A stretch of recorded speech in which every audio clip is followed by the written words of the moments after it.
Hello. Hello, how are you? Thanks, and you? Yeah, fine, thank you. That's good. So what time of day is it with you? Midday, 12 Midday. o'clock. All Yeah. right.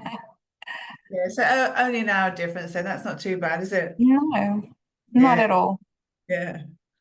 It looks like the weather's good outside. Is it good? Yeah, it's chilly, but yeah, not too cold. Yeah, it's a bit like here. It's like June and you'd think it would be warmer, but it's like still only like 14, 15 degrees and windy. Yeah. So Oh, not shame. Connor, hi, good morning or good afternoon. Where are you? Good morning. Good morning. We're just trying to look at what we've got different people from different time zones, so to understand where people are. I'm UK, so morning here. Oh, that's easy then. As Albi's sort of midday, so not too bad. It's the first time we've met, isn't it? It is, yes. Nice to meet Yeah. you. Well, welcome. So Thank you one of very the things much. then I will get you to, because a lot of today is going to be updates as to what other members are doing, but it would be good to hear what you'd like to get out of this group. Because at the end of the day, this is everybody's meeting, so we want to try and see what other people want to get out of it. So different people are doing different things. So I'll just have your thoughts on that. And Alzalbi, I don't think you've really shared much of what you've actually wanted either, have you? Connor, is it your background noise that we've got, or is it there's a lot of background noise? Oh, that's gone. Yeah, so it's yeah, so it's when you're not on mute will be an issue. That's okay. So, Zelby, have you, I mean, whilst we're waiting for others, people are obviously late this morning. Is there other things that you'd like to get out of this group? Because we've got today and then we've got the next one, but it's also looking towards the future and how these events run. Some people are running off doing projects, but it'll be interesting to see how far they've got with those projects. But then we were thinking, would it be better if we had some specific topics where there was training times when there was speakers that came along to actually sort of talk about particular topics, spin off on webinars or anything like that. So I don't know if you've got any views as to what's important for you. Yeah, so last year when we did the pillars for the emerging risk leaders, it went a bit chaotic and it all kind of fell apart somewhere along the line. So I think we just better need to structure it and have clear guidelines and goals and, project outcomes. Yeah. So, for example, I worked on the Safe 365 software project. So we had to upload companies onto the software, benchmark them globally, see how we rate from a South African point of view with the international industry. But it was very difficult because there was no real aim to the, what were we actually trying to see? Were we testing the functionality of the software, or were we just like benchmarking who's where in the world? Yeah.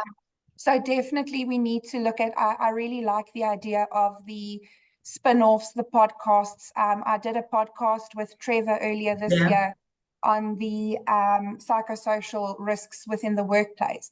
And that actually got a lot of pull because it's a new thing that's hitting the health and safety industry. It's not something that we've always focused on. So I think if we can start to see where the health and safety industry is going globally, and we can try and kind of get in front of getting our emerging leaders to drive this in their companies, I think then we would have made a significant contribution. Yeah. And I totally agree with you. I mean, and sort of morning, Vin, I sort of not sure what time it is, but it's morning or afternoon with you. Sorry, this is not Wayne, like Rohit Oh, Sharma. Maybe this is a short name I'm putting. So I'm from Dubai, so oh, it right. is afternoon for me. Sorry for joining late. Good afternoon. Don't worry, we've still got a few other people that haven't sort of arrived yet. But so we were just trying to catch up with, what people are looking to get out of this session, which we did at the start, but then some members can't join everyone. And I think going back to Azalbi's point, I think Leo, if he does join today, he said he's joining today. He was actually working on a project that was around those psychosocial risks. And are you aware of the management standards, Azalbi? They came out in 2004 in the UK. No, so this is what's nice about this platform and being part of this is South Africa is very much behind in terms of global standards. So we kind of, what we now doing is I'm taking what we're learning on this international platform and I'm kind of bringing it into our little workspaces. So yeah, I think, no, so we don't know about the standards.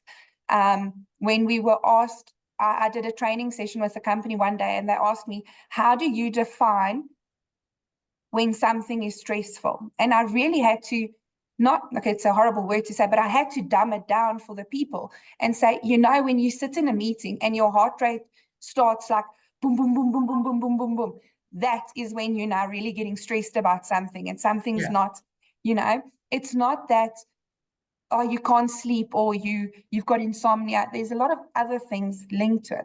So I'm really interested in the psychosocial parts of health and safety now coming to play. But I also think that there's a big gap, not between the UK and SA or Australia, New Zealand and all of that, but there's a massive, massive gap in terms of competence for safety and risk professionals globally.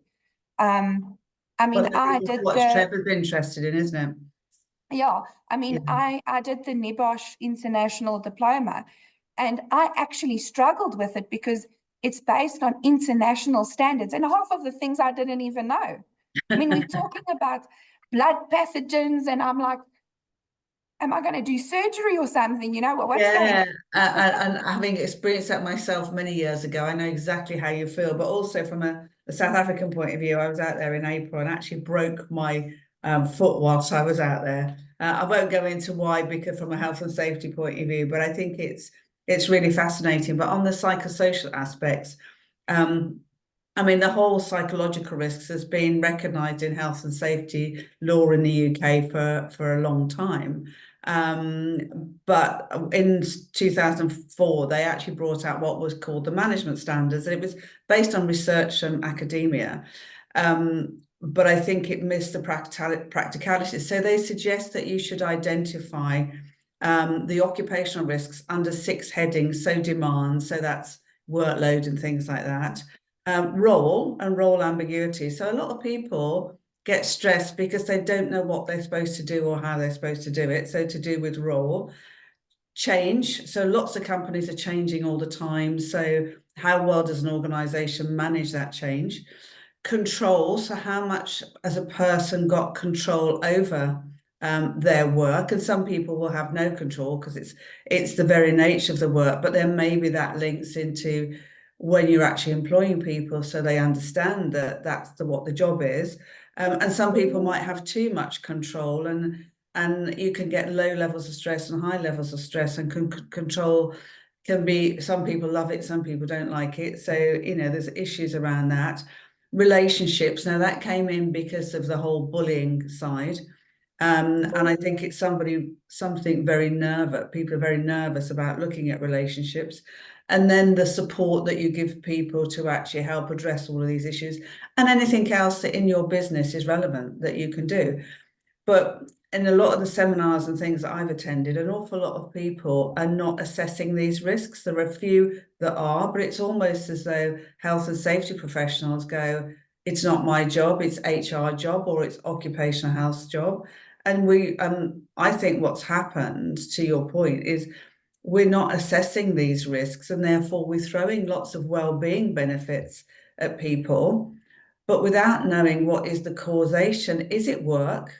Or is it, again, going back to a point that you made, is it other factors? And often in the data that I see in the work that I do, yes, you have to manage those, identify and manage those occupational risks. But then people have got a whole mixed bag of stuff that's actually going on in their personal lives. And it could be relationships, problems with parents, problems with children, problems with animals. It can be they're overweight, unfit, smoke too much, drink too much, a whole plethora of stuff. And I think when under the management standards, we're supposed to identify the hazards, but who can be harmed and how. To actually identify who can be harmed and how, we really need to be sensitive to those personal vulnerabilities that people come to work with, and you can't take them out of that person.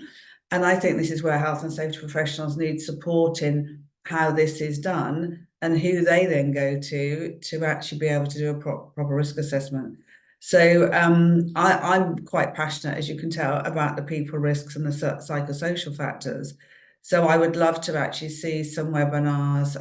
We did one, it was with Workplace Options a few weeks ago now, and I don't know whether anybody attended it, but the Workplace Options lady was from the US, and then her customer was also from the US. So it was quite an interesting debate because they were looking at it, what happens in the US.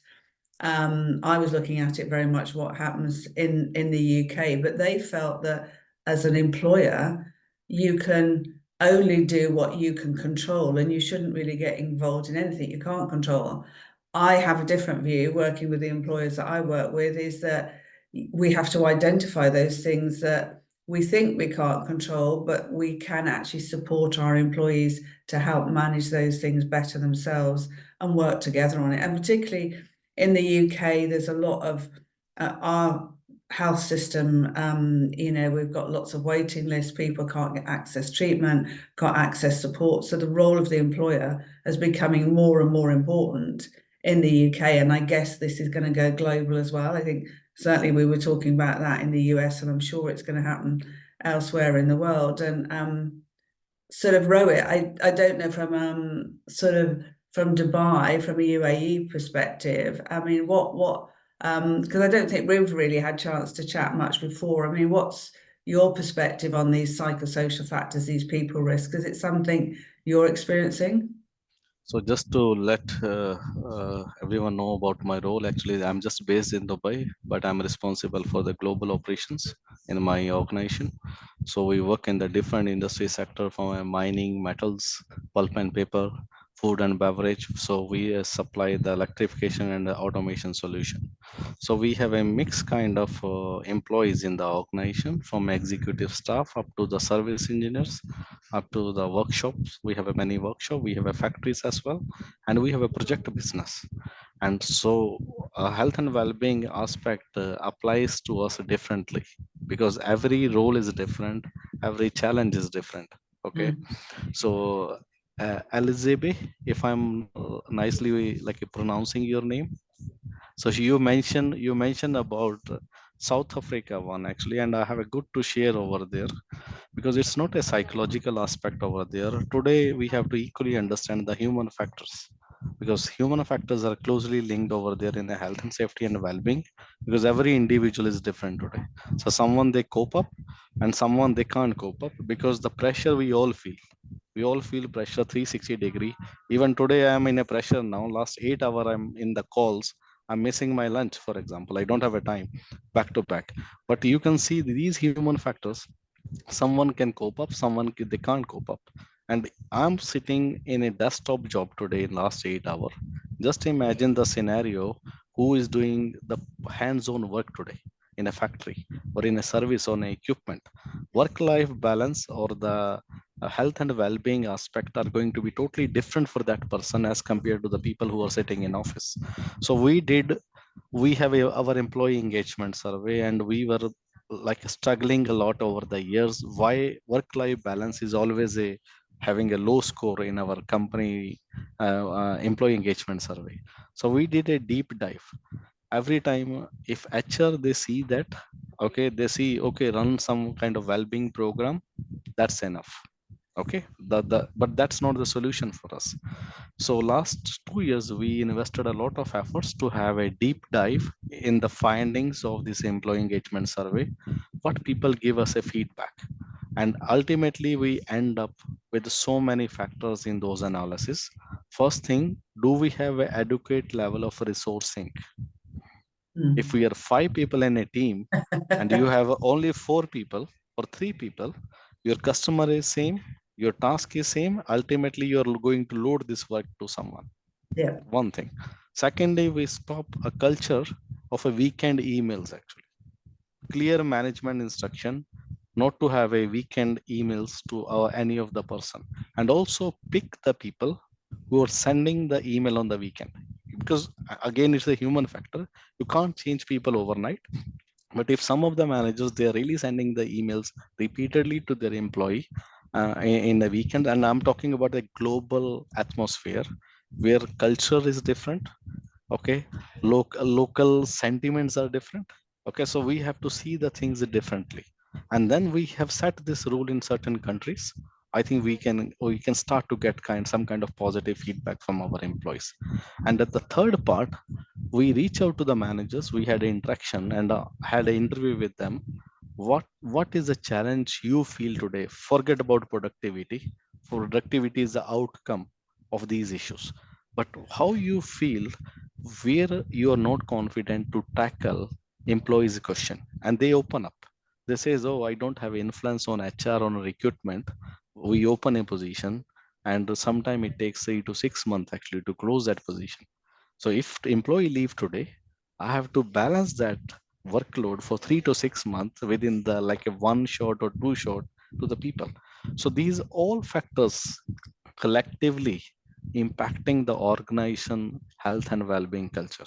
And Pamela, you mentioned work-life balance. Oh, sorry, workplace options. You mentioned workplace. We are the partner with them. We pull them in as well to give some hands-on training to our managers. But we struggled. We struggled in those training because those trainings are one-way training. What Yeah. is right? What is right? They always talk about what is right, but they don't engage the manager in a conversation. What can go wrong actually? Okay, so And I think this is the issue, isn't it, that we all face, is that part and what I've been involved in as well is that often we go to suppliers and suppliers offer a certain service to address a certain problem. or But certain problem really only. what we're looking at is we need to actually understand. So all of the things you outlined, I totally agree with. And the human factors has been around a long time in health and safety, but so is the biopsychosocial model. But people throw well-being, and sometimes is well-being physical health or is it mental health? Often it's just mental health, but a mental health problem can manifest as a physical health problem, but your physical health is just important. So we label and we put things in boxes, but I think that is the problem, is you have to engage everybody. You have to understand your risks. You have to understand your issues, whether they're business or whether they're external down to those people factors. And then you have to find a way to address them in priority order and work with suppliers who are going to be able to do that and understand that. Because I working with some other EAPs as well, sometimes they create a bigger problem, and I'm not against EAPs, by the way, but sometimes if they don't understand the work issues, they can tell the person to do something which is probably totally contrary to what they should be actually sort of doing, because they're just looking at it through that lens about how to fix it without understanding the issue. Because we did a thorough assessment on the providers as well. Okay, we reach out to the different provider offerings, even mental health first aid case as well. We evaluated. Then we took a step back. Okay, and I apply that example on myself. For example, out of my, because I can't stick to 8 hour working because my job is like that. But I have a flexibility to start at 10 a.m. and finish at 4 o'clock. I have a flexibility. Nobody push me. I push myself actually because of my job. Okay. It's not my manager or my company, they push it. We all are in the same situation today, but who has to say no? It's me. I have to say no. Rather than my manager or my company push me, I have to say no because I have to define my own boundary today. So we find out some solution in such a way that because I learned it from our integrity and the legal and integrity function in the organization. They stop to run a 1 hour training now to train the people on integrity because integrity is a value in your DNA. So they started to share more success stories or use cases as a straight talk, one slide only.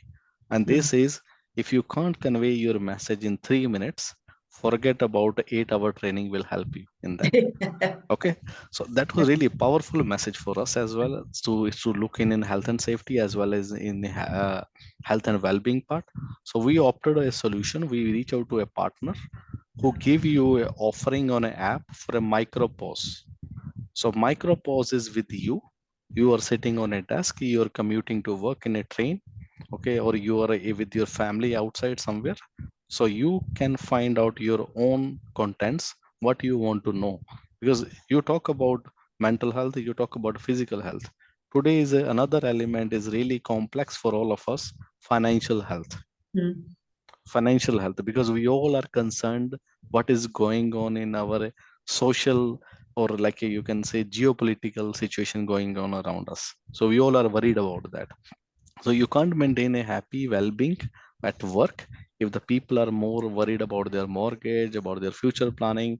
So we were looking for a solution which provide them a 360 degree of contents, and Mm. it is your choice which content you want to pick. We are not going to force you. Yeah, You need exactly. mental, or we or need a physical one. Yeah, and I think that's it. It's and that is where the HSC say it's the appropriate support you put in place. So you're absolutely right. I mean, if people have got financial issues, you have to have that financial support. They know that they can actually reach out to that. But if they've got a bad back, or they've got anxiety, or if they've got relationship issues, whatever it is, it's recognizing what those risks are and the support that's put in place, and then the quality of that support. But I want to bring Connor in, because Connor's new to this forum. So and Connor's in the UK. But I think I'd like to ask Connor about what he would like to see out of these sessions, because we've got this session and then we've only got one more in the year, but then it's talking about the future as well as to what. So Connor, over to you as to what you'd like to get out of these sessions. Oh yeah, no, definitely. But I think just to pick up on the point of what was being discussed, we've had very, very similar challenges within our organisation, and a lot of that, what we've realised is it comes down to empowerment. So very much the point of what Robert was saying there is we've had to make sure that people across the organisation feel empowered in order to make the decisions that are right for them and their well-being.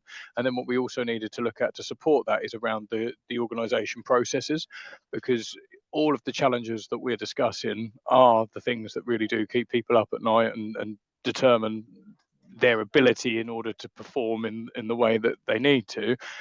But what we were not doing is realizing the impact of our processes on that performance. So, for example, we were talking with our payroll teams, and if there was an issue with payroll, we saw it as an operational challenge, and not something that would have a health or well-being impact on our colleagues. And it was difficult to then start to try and tie that up and say, well, no, actually, that is an operational challenge for you within your team, but we then need to manage those processes so that we realize that actually it's not just a business hiccup that's happened. If we're not paying people on time, this has a massive impact on all the people that we've got out in the field. And if we're not addressing that in the way that we need to, actually we're inducing risk to the operations of the business, because we're not really thinking about things in the right way.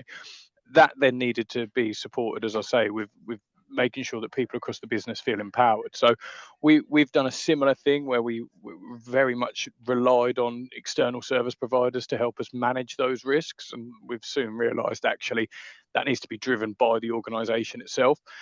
So we're now running what we've simple terms empowerment sessions with all of our colleagues. So we've got 2,300 people across the business. We're bringing them in, and we've been doing so for the last 3 years, in bringing those in small groups of 16, 17 people, and running workshops around these are the challenges that we all absolutely face, but these are the decisions that we can make. This is our personal responsibility on how we manage those. And I think that starts to have a really positive impact. There's still plenty more work to do. But it has started to have a real positive impact in getting people to realise that we all play a part. So I think typically we believed that the people most at risk, or the people that had the health and safety risk as such, were our operational people who are out jointing high voltage networks, etc. We hadn't thought about the all-round impact and the role that everybody plays. yeah, so that was just And my it's input it's there. really interesting, Connor. And I think I'm just wondering, because one of the things that I've been asked to task you with is whether any of you would be willing to actually do an article on some of this stuff. So I think Rohit, the human factors piece and what you've outlined is really interesting. I think what you've actually just outlined, Connor, is also very interesting in your experience. It's almost a case study, isn't it, of what you've actually been through. So I don't know if it makes sense for the two of you to pair up, or even that we could have individual articles. And then, Alzalbi, I think, in terms of your challenges and what you're facing, I think there really is this need, and maybe, that we can actually go down the webinars and the podcasts on that. But I just wonder whether we need to bring it to globally to people's attention, is that we've all got the same problem, because we're all dealing with these people, and life has changed, society has changed, the risks have changed. Our health and safety executives, or whatever they are globally, are not necessarily keeping up to speed with the needs of the business. And it sounds like what you're all experiencing is you're having those problems, and it's almost like, well, who do you turn to? And you're having to get your own solutions because the legislation isn't up to speed. But which is what Leo, and he obviously hasn't joined the call, but Leo was doing a project, so from a UK perspective, but then something that we could go out globally and say, how do we update the management standards and bring them into the modern world 20 years on now? So it would have been good to hear from Leo, but maybe we'll get him to sort of do an update. But I'm just wondering how you all feel about contributing to some stuff, to either articles or helping that we set up things to help get these debates broader to more people and get it out there, because you're here because you're interested and passionate about it, but there's a lot of people out there that have got exactly the same problems. But how do we help them, and how do we get to them? Robert, any views? Are you interested in you and Connor writing an article? And he's gone. No, I'm here. So I don't know. I can't unmute myself. I'm here. So I think it's a good idea as well. So for me, maybe I will be having a one different opinion as well. And recently I had discussed with the IIRSM community that will it be more impactful if you pull some of the organization leaders and interview with them actually and then publish it. Okay, because how a CEO. I think it's a good point, and I see that because I work with a lot of leaders in organizations, and a lot of them, and this is just obviously a broad brush, a lot of senior people in organizations don't understand health and safety.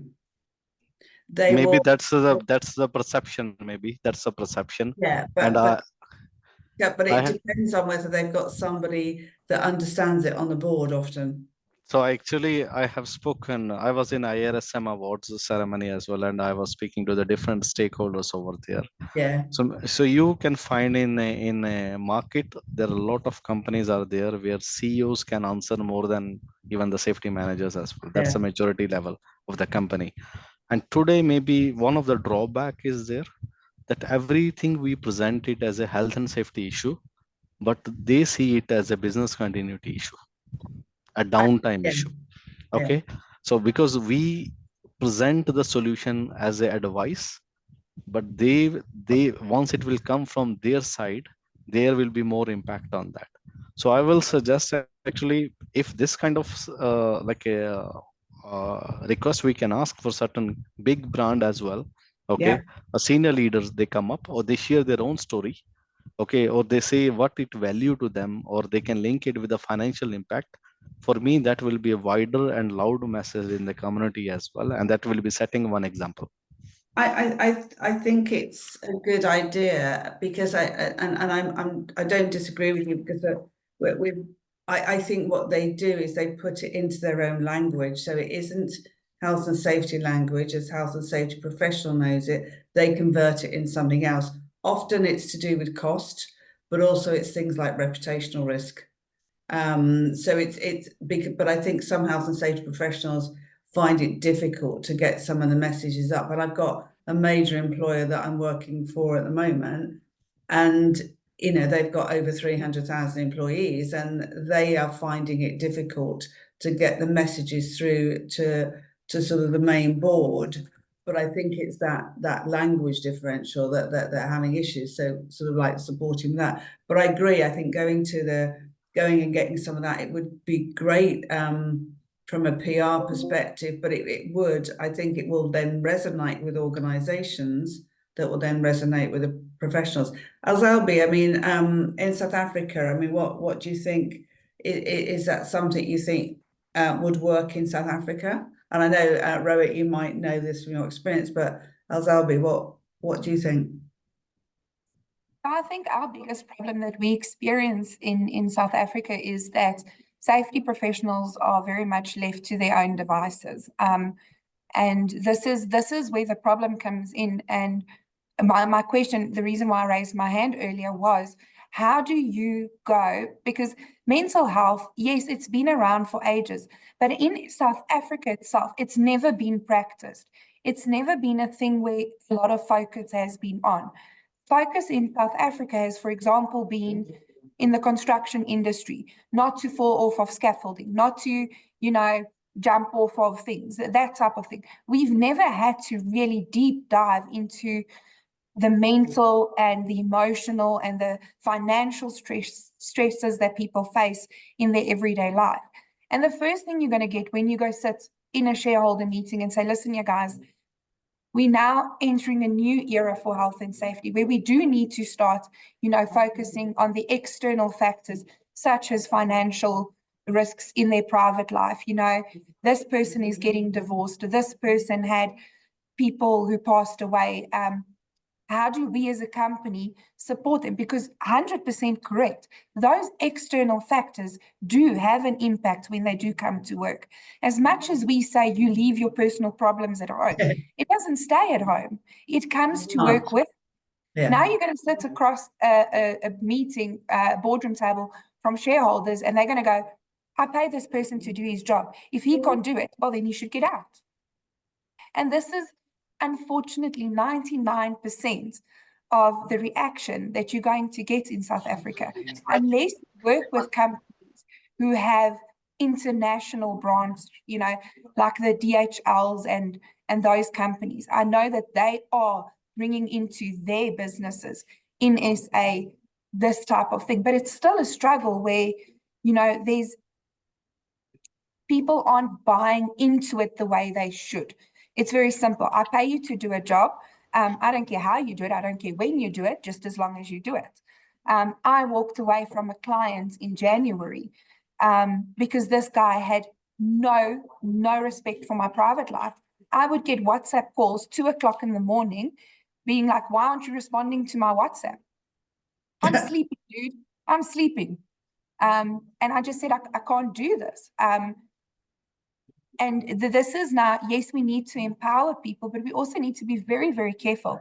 In South Africa, we also do have a culture where people will abuse the new mental well-being systems. They're going to go, okay, well, I'm very stressed. You need to reduce my workload.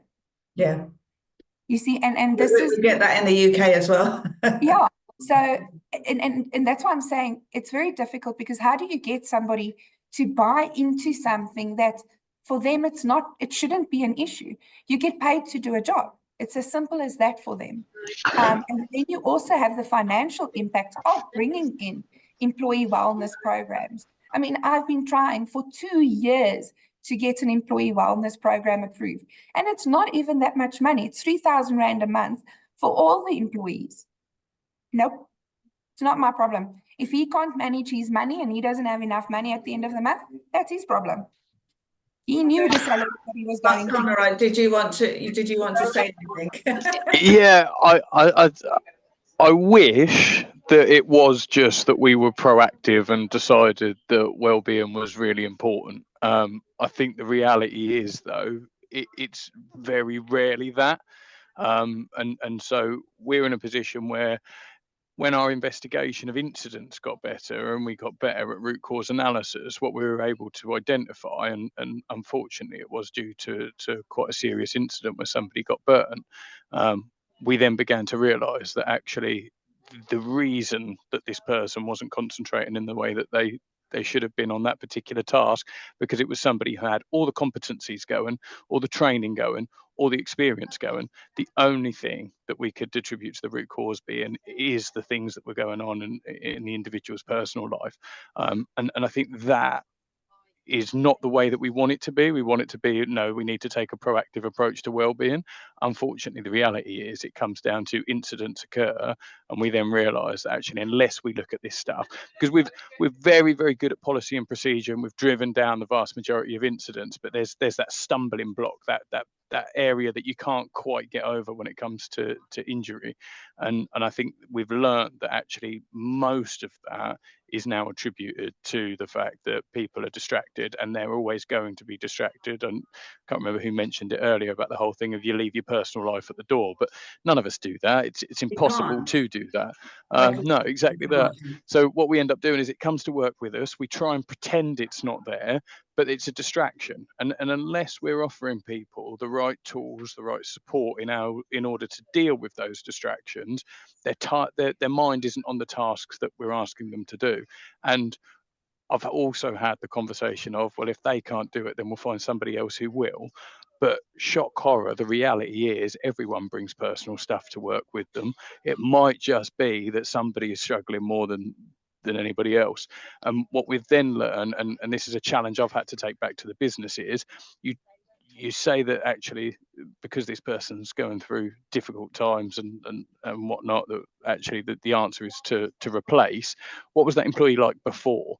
And 9 times out of 10 you get overwhelming reports of the fact that this was a fantastic employee who's always done above and beyond for the organization, and they get this glowing response, and you go, so why aren't you willing to support them through this difficult moment of what they're going through at this point?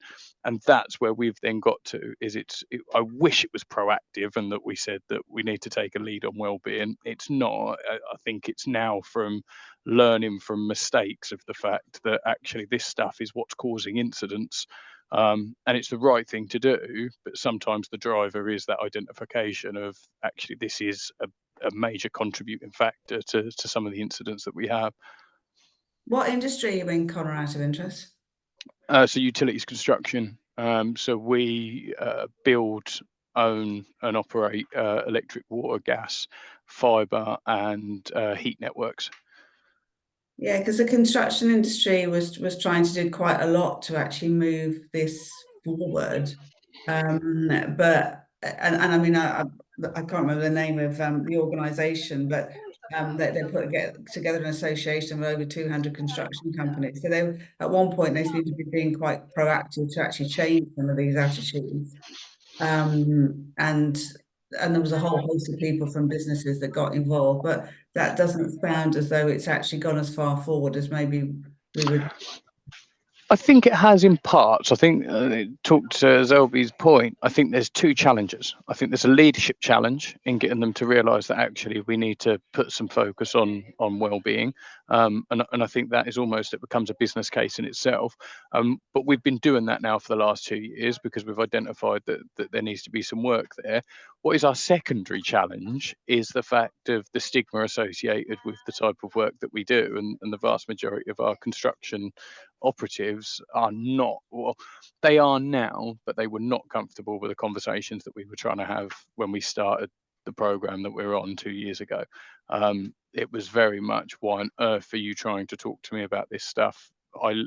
They believed they left their problems at the door, and it was only when we were able to sort of bring to fruition some of the real life examples, people started to see how it could impact. I think to talk to your point, Pamela, progress has most definitely been made.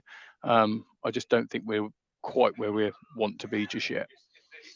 And this is a question for all of you really, in things like we touched on suppliers and what suppliers do and don't do, but when you're managing things like sickness absence, do you actually assess some of those risks then? So not only somebody goes off with back pain or they go off with anxiety or they go off with a digestive problem. Do any of you actually look at what is actually going on in their lives that may be contributing to that?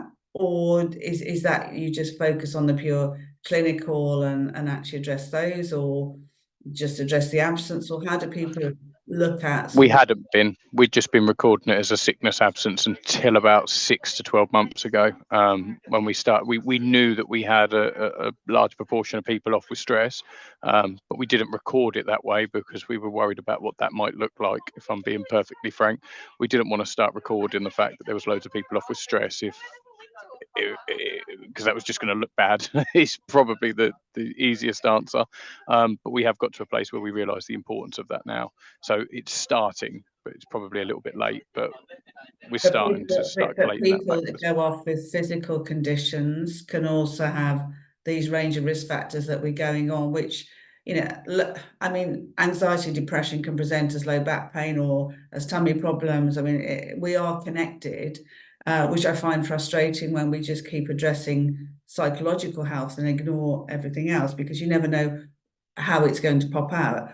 But also, I think in terms of preventing future risk, and when we manage risk, we need to think about how do we mitigate the problems for the future. And sometimes in things like sickness absence, you can identify things that may not be an issue now, but could be an issue that could cause ill health and further absence or injury because of that whole distraction piece in the future. So I just wondered if anybody tried to assess with their suppliers or their internal departments anything when somebody makes a claim on something, somebody's low mood at work, anything that's actually going on. Do you try and assess the person, or do you focus just on the absence or the clinical condition? Is there anybody doing that across anybody here at Alzebe, Rowett, with your suppliers? Are you looking broader than just the issues that people present with? So actually we have a lot of diversity over here, because we are managing around 50 countries, and we have a local provider, we have a global provider for that. Yeah. So we are quite strong in Scandinavian countries as well as in South America, because that is also required by law. And Yeah. there's a close follow-up as well on the authorities. But on the other part of the world, we are building up the maturity on this. Okay. And one challenge also we face actually, because there is a big role to play on sickness recording by HR system itself. Okay. Yeah. And there we struggle on a data quality. So now, or rather, so one thing, we are shifting this responsibility to the line manager as part of their team responsibility rather than a functional responsibility, to bring the maturity, showcasing them the purpose behind it. What is the purpose? Plus, we are reaching out to our insurance providers in the local countries, and we are asking them that if they can share the trend data with us. Okay, that where our employee, because mostly the insurance has been provided by company in the different countries, even it's like a medical insurance. So what kind of a routine spend is there actually? What are the key categories or complaints which comes, which trigger us as well, some of the areas to focus? Yeah. And it's quite interesting because, again, what I find fascinating is there's a lot of data which is published about sickness absence, but then, to your point, a lot of sickness absence in a lot of organisations is not recorded very well. And I always say you can drive a coach and horses through a lot of it. So I wonder where our national statistics come on sickness absence, because I think that, so with your organisation, Rohit, are they using an HR database to record Yeah, the? we have HR database. Every leave hours we have to record it over there as a company rule. Okay, including the sickness, plus the place where I belong now. If the sickness will be more than 1 day, then you have to go and get a authority sickness letter as well. Yeah. So okay, so that is also law which we have to upload in the system itself. So but then in terms of anybody intervening with that sickness absence and doing an assessment, does that happen? Actually, that is not at the HR level only. We get the sickness data with the trend comparing the number of sick days in each team or each country over the period of time. But that is somehow I can say that is not a meaningful data for us. We are more keen if somebody got sick, either they get a medical assistance or no, they go visit the doctor because we don't have a NHS like in UK. You have we have a private medicals where the burden also comes to the insurance, okay, Yeah. because of our premium. So that is a collective efforts between the different function to analyze quarterly the trend where our major spend is there. Either people having a flu, for example, okay, there is a flu or they have a stress. There's the indirect effect of the stress as well, and then we build up a message or narrative to the managers, guys, this is happening, can you please closely monitor on that. And then it also promote a dialogue between managers and function to bring the topic on a table. And it's another interesting point which spins off again into to something else, is that and work that's going on in the UK, and I tried to get work in Europe sort of going on before, but a lot of absence isn't actually clinical. So if somebody actually sort of is assessed by a clinician, they're looking for clinical symptoms and a clinical solution. But if that absence, that condition has got these underlying risk factors and they're not addressed, the chances are those problems are going to get worse as the person ages and over time and everything else. So again, one of the things, I'm involved in a working party, and we're trying to actually change that whole medical model so that the medical model does start considering what we started at the outset, the whole biopsychosocial piece. The bit that we talked about are all these things that potentially can actually be the underlying risks. They can either be causing the ill health or they can be contributing to it. And if you don't address those, the person is just going to potentially deteriorate and not get any better. And a lot of the solutions are self-help and guided self-help as opposed to clinical intervention. So that's the other challenge that we've got, is that often now what the insurance companies are providing globally and what are in the UK, the NHS, but other social systems in different parts of the world are providing, is very much focused on the old medical model, and that hasn't adapted and changed either. And we find sort of, the insurance companies are not really sort of, not many of them anyway, some of them are not really involved in that transition to change, or it's quite difficult to sort of change for them because of their software systems and everything like that. So again, it's something that could come out of this with talking to leaders and professionals in business and across the health and safety risk management profession, is how we almost start actually getting other people interested in the fact that we've got to start changing a lot of what we do to address these people risks, these human factors, these issues that we face. And what we've actually found is that applying that medical model, it will do some help and it will certainly get some data, but you've got a big data gap as to what else is going on unless they're assessing that as part of either that absence or that, the presenting factor or whatever it is. So that's another interesting point. So you have covered this part actually, because I can share one example over there. That is there any repeated headache, okay, by employees, or are there any more migraine cases? Yeah. Okay, because that was a trigger for us. When we analyze, we have found with the certain months and certain areas there are migraine cases are getting up.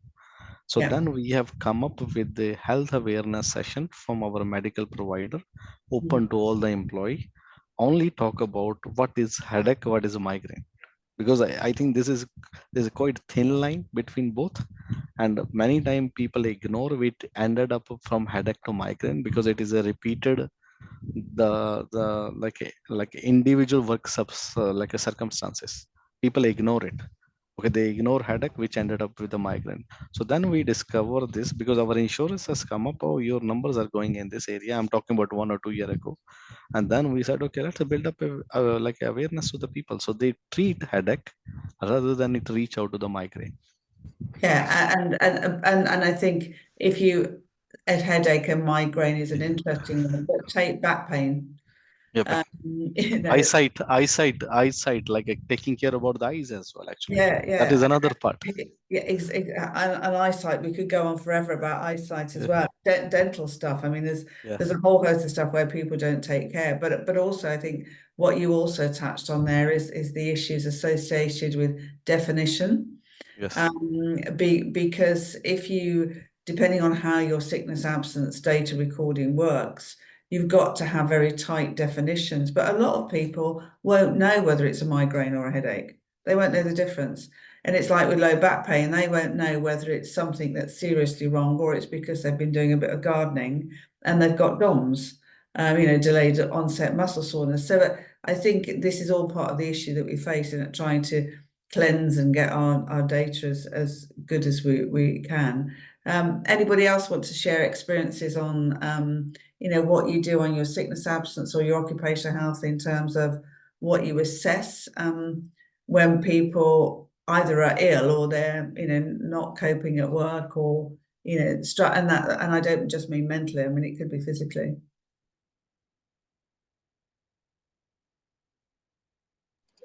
I don't think we're getting it right personally, but I think that's another progression area. I think we're very simple when it comes to what we're actually recording a lot of the sickness absence as, and we're very much worried about too much information and not acting upon it. But my response to that is then, well, you just need to act upon it. But do you use IPD as a classification, or do you just have your own classification? Or we use our own classification, but it's mostly around physical illness. It's not really covered anything in terms of stress or anything along those lines. We've started to introduce stress as a sickness reason, but that's only really recent, and we haven't collected much data because again, there's that empowerment piece of trust. I think is a massive one in this. Do I want to tell my employer that I'm stressed? Because I think, as LB really talked to the point earlier, if I tell my employer that I'm stressed, is that a reason to get rid of me? I think these are a lot of things that really play in people's minds. So it's absolutely one thing for us to introduce it as an organisation as being a sickness category. It's another thing getting people to actually be really honest with us and tell us the reason that they're away from work. and some people keep that reason actually locked down, so not many people can see it. But I think to Rohit's point, if you're actually dealing with it, insurance companies, but you're also actually trying to cross-match data using some of the ICD classification, so the International Classification of Diseases, as a category, means that you can probably map across to your insurance data or other data a lot easier. But Alzebe, what do you do in South Africa in terms of recording? Do you have easy ways of doing it or issues with it? We lost her. Alzebe, are you there? I think we've lost her. It looks as though she's still there, but she's obviously not responding. No. Okay. So how much time have people got, by the way? Because we're coming up almost to an hour. This is scheduled for 2 hours, but I know from what you were saying, Rohit, you're obviously back to back, and I don't want this to go on, but it would be nice to agree what we want to do with some of this. It's like, so Rohit, you were actually talking about whether we actually sort of go out and interview some leaders. Is that something you'd like to do as part of writing an article, or what do you I think? think you can have a both actually if you options are available. If you want to publish an article, or even we can figure it out that if you want to have an interview, okay, so that will be also possible actually, but we have to figure it out what will be the best way. Is it something you're prepared to get involved in? Yes, I will be happy.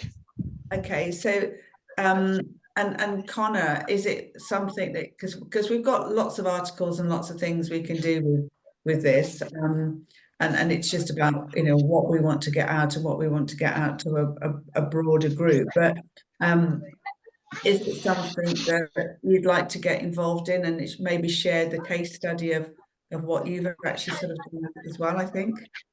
Yeah, absolutely. I'm more than happy to get involved in whatever, and I've got some bits and pieces I can put together for an article around sort of the empowerment and organisational process point of view. And Alzabi, I think we lost you for a little bit because I was trying to find out whether you'd got what your experiences were on things like managing sickness absence, recording of the data, and things like that.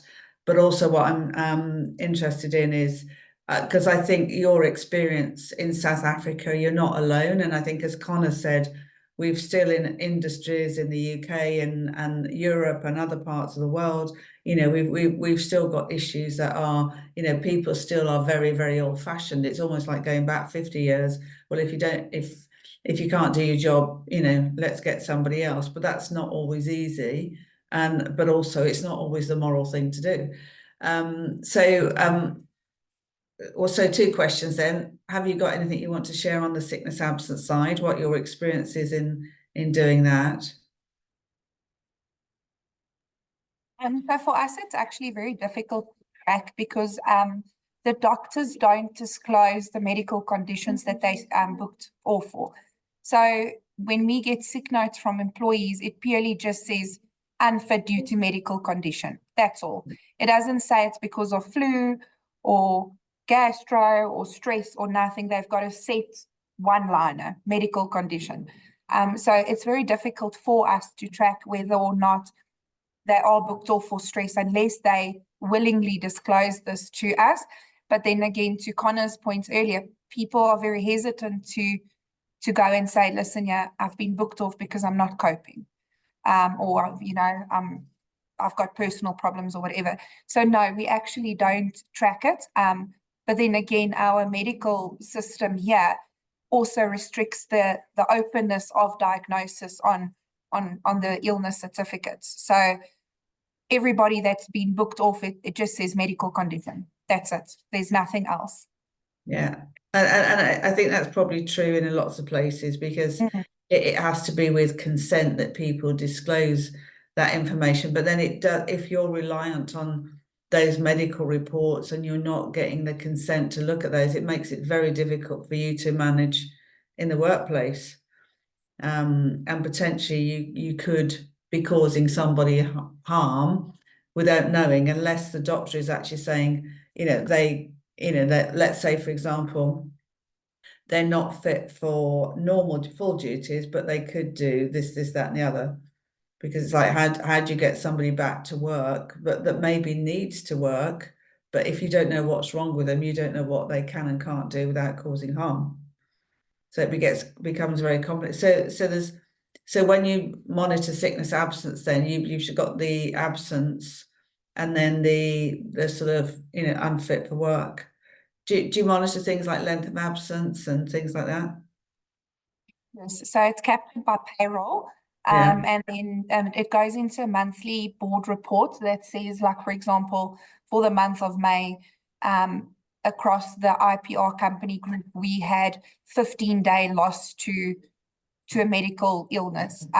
4 employees were booked off, type of thing. But that's a very generic reporting of it's not factual. It's not. It's very difficult to really get down to the whole, are they stressed, are they coping, aren't they, what. So I think what we'll now possibly, well, what I'll be doing in the next week or two is sending out employee surveys, asking the guys, listen, yeah, in the last 6 months, have you felt stressed from a scale 1 to 10, this, have you spent any time at home due to feeling stressed, overworked, overwhelmed, etc., that type of thing. And I'll keep it very anonymous so that we can't link it back to sick leave or whatever. But maybe that's one way for us to try and open the communication lines where the psychosocial risks, the mental well-being in the workplace and all of that is addressed in a safe environment for the employees. In this industry, the guys are very, very scared of victimization. Yeah. So, you know, they don't necessarily want to raise their hand and go, I can't, ek is klaar, I'm done. So maybe by doing it as an anonymous survey, I can potentially at least start getting some data to work off of to try and develop a more robust system for the companies that I represent. But I'm sure you're not alone. How many employees are in your organization? So I represent a group of 6 companies, and we're about 130 employees. One of the challenges that we faced is 2 years ago, the company had like max 50 people, and it's just exploded, which is a good thing. We're not complaining. But with the growth, it does bring other factors into play. So yes, quite right. We need to start looking at what other factors are now coming into play to create this safe mental working environment for employees. Because now it's competition, you know. ladies in the admin office are always like, oh, her filing isn't up to date, but she's staying at home, you know, and then the chitter chatter, the skinnering, all of that also comes into. But I think where, if you're willing to write about your experiences, where this could be very valuable, and at the very opposite end to where Roat is that, you know, a lot of SMEs, they're in exactly the same boat, because large companies tend to be a lot better at this. And they've got people like Roat involved, you know, but with the smaller companies, they're going through that similar sort of journey. So I think and one of the things we have to do is look after that SME community. So I'm almost wondering, with, you know, what you've explained, I think it's not just about South Africa. I think it's about what you experience as companies do grow, and they haven't got all those resources that some of the larger organizations have got. I think that could really help. What is probably the majority of organizations out there are in that SME category, going through exactly the same. So if you're willing, would you be willing to actually put, and we can, you know, we can either look at it as an article, but also I think from a number of the discussions that we've had today, I think there would be some very useful webinars or podcasts if you're either willing to do it yourselves, or we can actually look at, you know, some other people coming in and actually running those, because I think it would be very valuable for other members. Oh, just let me know when and where. Okay. Does anybody want to carry on the conversation, by the way? Because I don't want to stop the conversation if you feel that it's useful to carry on. But what do you all want to do? Because I've got a few housekeeping bits to actually sort of go through. So same for me. It will save my time as well. I can focus. All right, yeah, because Thank you. I'm conscious of time, and it's great to exchange, and I think it's been a very valuable sort of session because we've got people to share their experiences and their knowledge, which, you know, a lot of this is what it's all about. But I think what we've got a number from the other people that haven't attended today. We've got various projects that's going on. So Trevor. And I think Alzabi, you've worked with Trevor, so you know he's doing the podcast, and I think he's looking at the competencies and what future leaders need and those sorts of things. Leo was going to look at the manager's standards and how we can challenge those. Lauren Crawley, she was actually going to ask members what they wanted, but she hasn't had the opportunity. So unfortunately today, because they haven't attended, we haven't got the updates of where they've got with those things. But if I can task you to go away, and if you could actually then sort of put it onto, you know, the chat about what you're going to do and commit to it, that would be fantastic, because I think we can actually get some great stuff out of this conversation today that's going to help a lot of organisations, a lot of health and safety professionals, but I think a lot of business leaders as well, because there is a mixed bag out there, and particularly again in the SMEs, they're not going to have that experience and knowledge to actually know what to do about this. Things that I need to sort of update you on, bursaries. There's going to be a bursary coming out in early July, the Athena bursary, which is aimed at increasing the inclusivity in women in safety and risk And so there's going to be more details on that. And I think we know it's sort of very much a male orientated profession. So I think that's what we're trying to aim at there. It's also the IIRSM's 50th anniversary, and there's going to be lots of activities around that. So if you can actually keep your eyes open for things on that. But I think a lot is going to be about in the community as well, because it looks, with the experience that we've all got, it would be good to actually sort of take that out into the community, and sponsorship opportunities as part of that as well. So just watch, the IIRSM sort of information is what's coming out. So we've got coming to the next, hopefully, which is now scheduled in September. I think you might have had the dates for September. So there's Fiona from the IIRSM's comms team, and she'd like to attend the next meeting in part to discuss the articles for Sentinel. So if we've been able to make a good start of what we're going to do on those, then by the time we've got that next meeting, then we can talk to Fiona in detail about what it is that we'd like to do.